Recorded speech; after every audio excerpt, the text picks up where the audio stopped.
I am Peggy Kershner. I'm a co-executive director at Berks Connections Pretrial Services, or BCPS. Thank you very much for taking a couple minutes out of your day today to learn about BCPS. Thank you for your support of United Way. I'm going to turn it over to my Nikki Schnovel. Hello. At BCPS, we are in the life improvement business. We improve the lives of our clients, their families, and the community. We provide support and assistance to individuals in the criminal justice system by providing both pretrial and reentry programs. We are contracted with the County of Berks to oversee the pretrial services program, in which we provide supervision to individuals while their case is pending and also provide information to the courts that can be used when making bail-related decisions. We're contracted with both the County of Berks and the Pennsylvania Department of Corrections to provide reentry services to individuals returning to Berks County from both county and state institutions. Our main areas of focus include assistance with workforce development, mentoring, and housing. We recently expanded our workforce development assistance to include individuals involved with service access and management who have serious mental illness. Peggy will give you the details of how the United Way supports the efforts in our county reentry program in just a minute.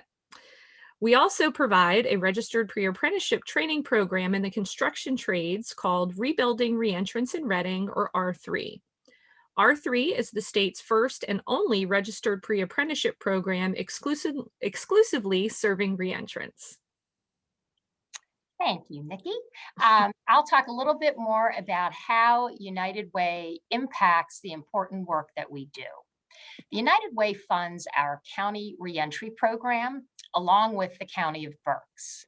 That program serves individuals who begin their work with us as inmates in the Berks County jail system.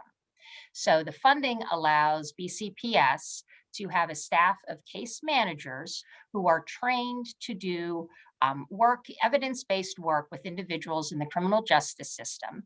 We're looking at helping individuals have some stability in their lives when they're released through employment and various other means. We take a look while they are in jail at what their needs are, and the barriers that may be barriers to success when they are released. So we begin our work at the jail.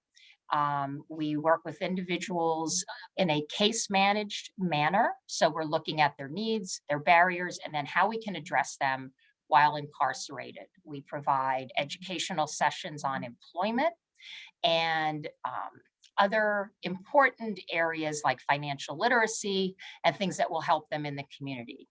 When they're released, they begin the very next day working with that same case manager that worked with them in the jail. So we're able to have a very fluid continuum of service because that is extremely important for individuals re-entering the community after incarceration. In the community, we begin our very intensive assistance with them in help in finding employment. This is obviously something very, very crucial to stability when released. So we have our team of case managers. We have an employment development specialist that works with employers in the community to develop relationships with them and help provide opportunities for those we serve. Our United Way funding also supports a computer-based learning center.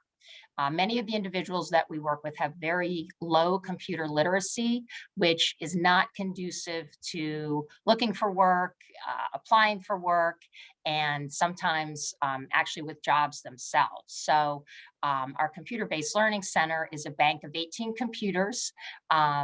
United Way helps us fund a staff person that is there to provide support, assistance, and some classes in some basic computer skills as individuals need to use those computers to look for job search, to check emails and whatnot.